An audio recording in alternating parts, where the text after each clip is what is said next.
नमस्कार नमस्कार दोस्तों, आप सभी का स्वागत है। सीजीटीटी का मॉडल आंसर आ चुका है और आपके पास 25 मार्च 2019 तक के लिए दावापत्ति प्रस्तुत करने का समय है। यहाँ पे लिखा हुआ है 25/03/2019 को संध्या 5 बजे तक। और किस तरह से आप दावापत्ति करना है ये यहाँ पे लिखा हुआ है। इसी के लिए ये वीडियो आपके सामने प्रस्तुत है।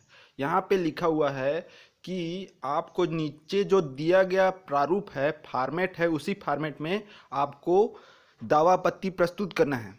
और आप एक से अधिक प्रश्न का दावापत्ति कर रहे हैं तो एक प्रश्न के लिए एक पेज का उपयोग करें। एक पेज में सिर्फ एक प्रश्न के बारे में लिखें, दूसरे पेज में दूसरे प्रश्न के लिए, और ऐसे ही तीसरे चौथे प्रश्न के लिए। एक ही पेज में सभी प्रश्नों का नहीं लिखना है, क्योंकि यहाँ लिखा हुआ है कि उसे अमान्य घोषित कर दिया जाएगा। अगर एक ही पेज में सभी प्रश्न आप लिखकर दावापत्ति के लिए देंगे तो वो रिजेक्ट हो जाएगा। एक पेज में सिर्फ एक प्रश्न आपको लिखना है। और किस तरह से लिखना है, यहाँ कॉलम बना हुआ है, हेडिंग दिया हुआ है, वैसे ही लिखना है। सबसे पहले कॉलम में रहेगा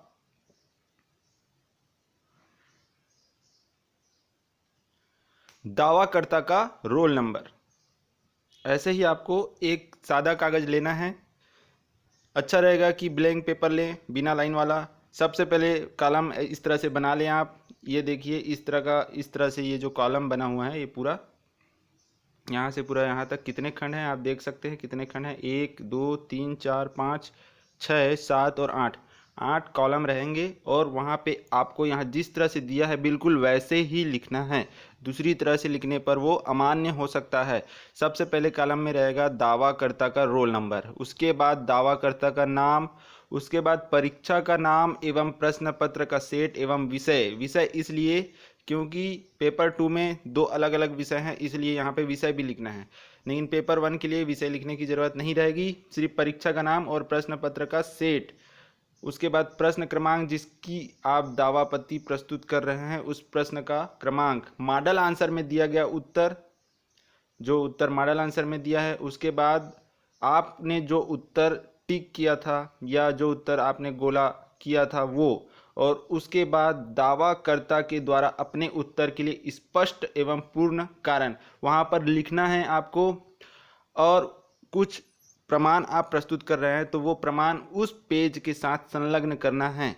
उस पेज के साथ, उस एक पेज के साथ वो प्रमाण आपको संलग्न करना है, चाहे वो किसी एथोराइज्ड बुक की फोटोकॉपी हो जो मान्य हो, सरकारी वेबसाइट हो, एनसीएफ से रिलेटेड ऑफिशियल डॉक्यूमेंट हो, उसका प्रिंट आउट उस पेज के साथ अटैच करना है आपको। और अगर आप ऑनलाइन उसको भेज रहे हैं तो वो पीडीएफ उसके साथ आपको अटैच करके उसे ईमेल में सेंड करना है। किस तरह से सेंड करना है वो भी मैं आगे बता रहा हूँ। अगला कॉलम पहले देख लेते हैं। सबसे आखिरी कॉलम में रहेगा अपने दावा के संबंध में प्रस्तुत प्रमाण के पृष्ठों की संख्या, और आपने कितने पृष्ठ के जो प्रमाण प्रस्तुत किए हैं वो पृष्ठों की संख्या आपको इस कॉलम, आखिरी वाले कॉलम में लिखना है। अगर आप प्रमाण प्रस्तुत कर रहे हैं कोई आप वेबसाइट से, जैसे एनसीएफ के वेबसाइट से आपने एक पीडीएफ निकाला और उसमें एक पेज को आप प्रमाण के तौर पे प्रस्तुत कर रहे हैं, तो उस पे वो एक पेज है तो 1 नंबर यहाँ डालेंगे, 2 पेज में है वो तो यहाँ 2 नंबर डालेंगे। इस तरह से उसे करना है। और आप इसे किस तरह से सेंड कर सकते हैं, सीजी व्यापम के पास अपना दावापत्ति, तो वो उसका तरीका भी दिया हुआ है। यहाँ पे दिया है कि यहाँ पे लिखा हुआ है, अभी मैं बताता हूँ। देखिए, व्यापम में स्वयं उपस्थित होकर, यहाँ पे लिखा हुआ है व्यापम में स्वयं उपस्थित होकर आप खुद भी जाकर वहाँ प्रस्तुत कर सकते हैं। और अगर नहीं जा सकते तो डाक के द्वारा भी भेज सकते हैं, स्पीड पोस्ट या फिर रजिस्टर्ड पोस्ट से। और सबसे अच्छा है कि आप घर बैठे ईमेल इस आईडी पे अपना दावा आपत्ति, इस तरह का आप एक MS वर्ड में कॉलम बना लें और उसे टाइप करवा लें, जो भी आपका दावा आपत्ति है हिंदी में, और प्रमाण है उसका PDF है या फिर उसका इमेज है, उसको भी उस फाइल के साथ अटैच करें और सेपरेट भेजें। एक प्रश्न के साथ सिर्फ एक फाइल, दूसरे प्रश्न के लिए दूसरा फाइल, सभी को एक फाइल में ना रखें, अलग अलग बनाएं। अगर आप ईमेल भी कर रहे हैं तो एक प्रश्न का एक सेपरेट फाइल रहेगा, दूसरे प्रश्न का दूसरा, इस तरह से ही भेजें। एक साथ एक ही फाइल में भेजेंगे तो वो मान्य नहीं होगा।